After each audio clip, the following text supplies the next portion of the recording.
Alors que le monde moderne évite la mort, la masquant derrière des écrans, la fuyant par des distractions incessantes, le guerrier, lui, l'embrassait chaque matin, en faisait son allié, son chemin vers une vie sans limite. La peur de la faim t'enchaîne à l'inaction. L'acceptation de la faim te libère. C'est un choix.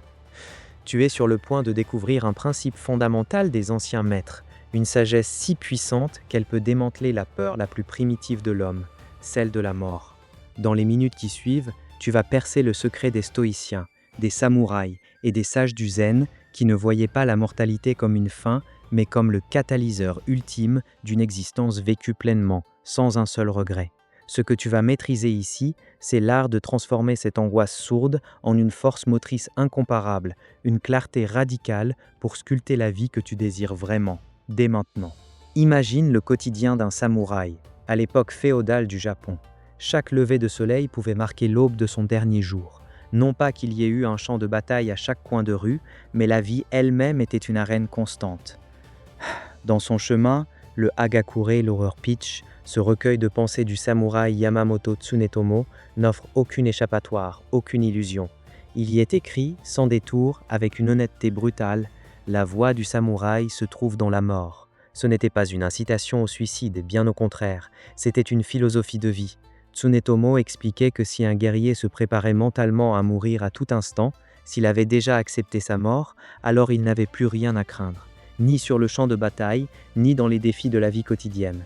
Son esprit était purifié de l'hésitation, de l'attachement excessif à la survie, cette force qui paralyse l'action juste. Un samouraï ne se demandait pas s'il allait survivre à un duel, mais comment il allait se battre. Il envisageait sa propre fin non pas avec tristesse, mais avec une curiosité sereine, une acceptation que tout a une fin. Cette acceptation forgeait une détermination d'acier, une concentration inébranlable et une capacité à prendre des décisions rapides et efficaces, car le temps était une ressource précieuse, limitée.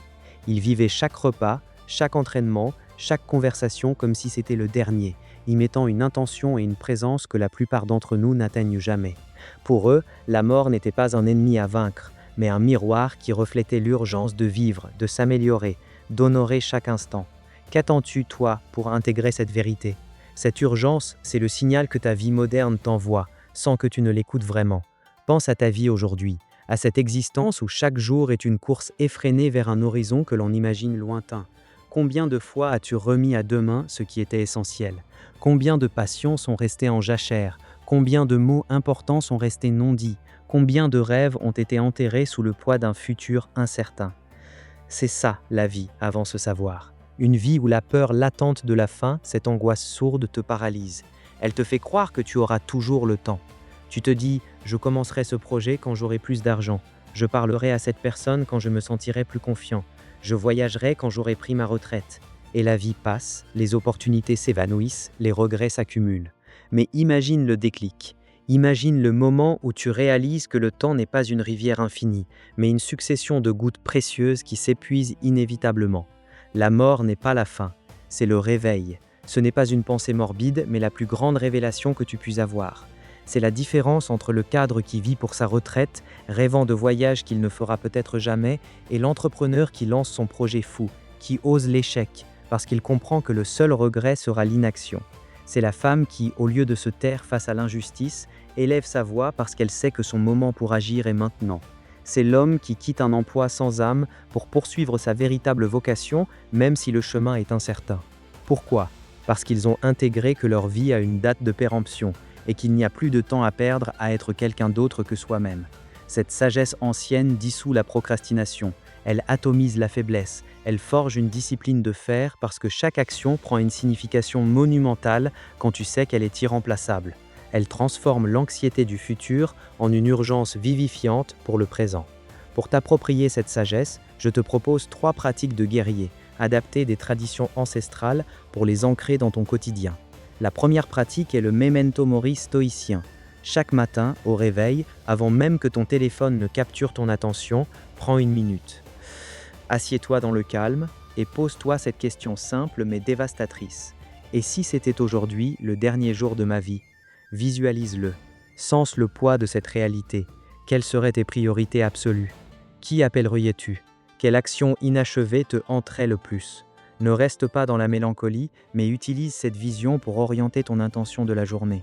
Le résultat attendu, une clarté radicale sur ce qui compte vraiment, et une force impérieuse à agir sans délai. Tu découvriras que la plupart de tes petites préoccupations quotidiennes sont insignifiantes face à cette vérité. La deuxième pratique est la méditation zen sur l'impermanence. Trouve un moment de calme dans ta journée, peut-être lors d'une pause ou en regardant par la fenêtre. Choisis un objet naturel, une feuille qui jaunit et tombe d'un arbre, un nuage qui traverse le ciel et se dissipe, la flamme d'une bougie qui vacille. Observe-le avec une attention totale pendant au moins 3 minutes. Vois comment il change, comment il naît, évolue et disparaît. C'est le cycle de toute chose, y compris la tienne, y compris tes pensées, tes émotions. Ne juge pas, ne t'attache pas. Contemple simplement la nature transitoire de l'existence. Le but est de cultiver un détachement sain, une acceptation que tout est en mouvement et que s'accrocher à quoi que ce soit est une source de souffrance. Tu te sentiras plus léger, moins prisonnier de tes peurs. La troisième pratique est le kaizen du guerrier appliqué à l'existence. Le kaizen, ce principe japonais d'amélioration continue par de petits pas, prend un aspect de ta vie que tu veux améliorer, qu'il soit professionnel, relationnel ou personnel. Par exemple, écrire ce livre, apprendre une nouvelle compétence ou réparer une relation.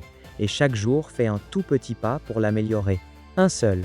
9 minutes de lecture, une phrase écrite, un email envoyé, un mot gentil dit.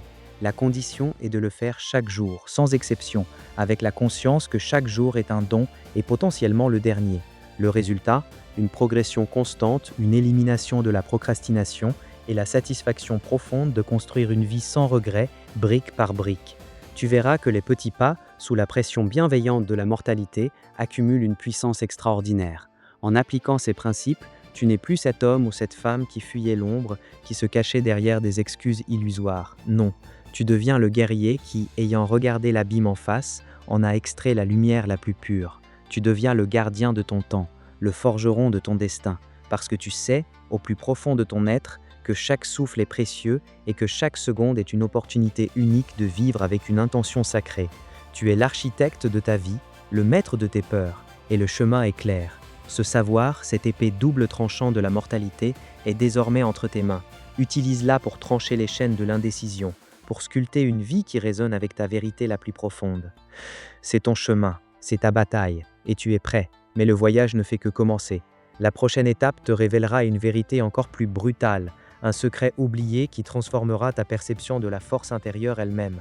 Prépare-toi, l'ancien monde n'a pas fini de te surprendre.